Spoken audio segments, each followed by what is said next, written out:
Today I'm going to be talking about round turn trade simulation in a function called txnsim, or transaction sim if you like.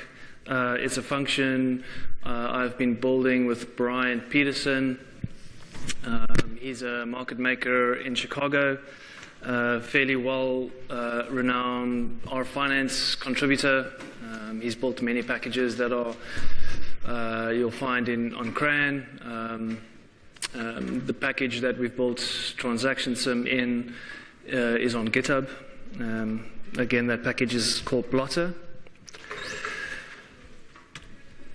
So the topic of the talk today, which is round turn trade simulation, is also going to be a topic I'll be discussing at the R Finance conference in Chicago in June.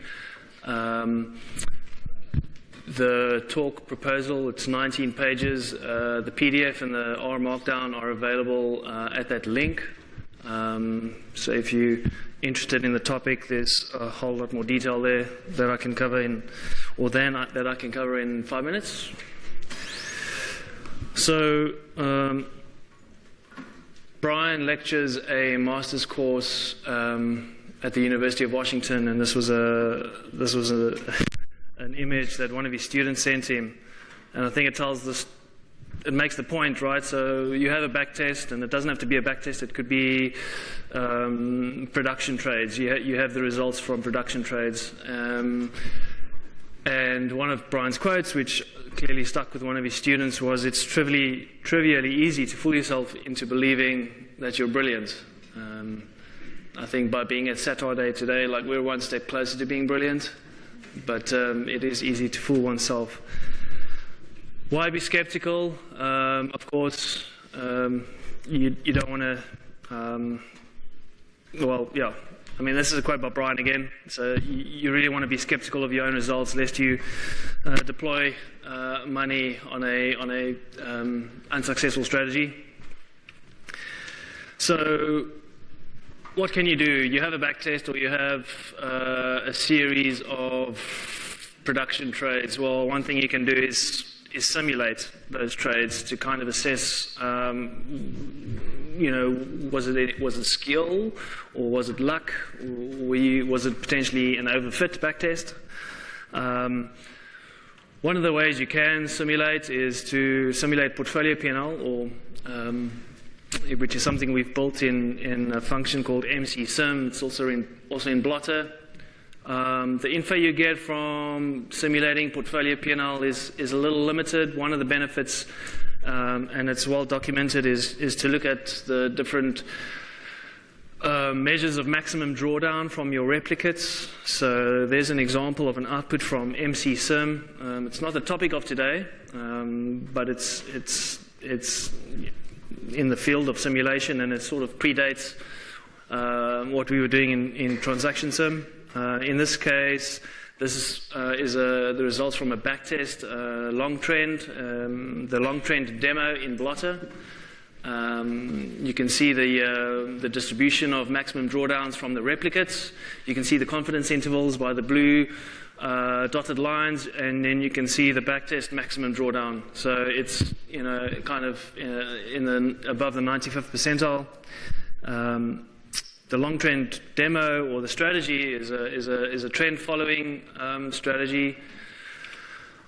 For more details, you can refer to the demo in blotter. Simulating round turn trades is what we attempt to do in transaction sim. The link is there if you want to view the source code on GitHub.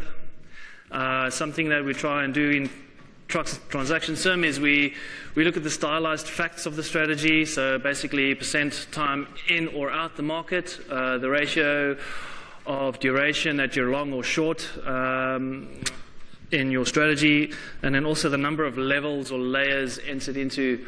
Of course, you want to limit that by the maximum position observed in the backtest or in the production strategy. One thing you'll have to do is define what you mean by round turn trade. So there's 3 definitions. You can use flat to flat, flat to reduced, or increased to reduced. Flat to flat are useful for trades where you enter one position and then close it. Generally, strategies are not that simple, so you'll likely refer to increased to reduced. You can pass those as arguments to the function. That's an output of the long trend demo to give you an idea of the flat to flat. On the blue bar chart, there's it's the position fill, so you can get an idea. That's B-band, so a lot busier. You can see there's layering, so you're entering multiple positions before you're closing out. This is the plot, the transaction sim plot for long trend. You can see that the strategy in the red line kind of does really well compared to its replicates, its random replicates. This is a plot of the same long trend demo, but just using txnsim, so you're simulating daily portfolio P&L. This is B-bands using transaction sim. Obviously, compared to long trend, it fares much worse compared to its random cousins. Future work, we want to add simulation methodologies, so CSCV per Bailey and Lopez de Prado, combinatorially, symmetric, cross-validation, a bunch of other simulation methods, and adding configurability and also optimization. Conclusion is we believe that transaction sim is a significant contribution for any analyst seeking to question the skill of, seeking to answer or evaluate the question of skill versus luck or overfitting from an observed series of trades.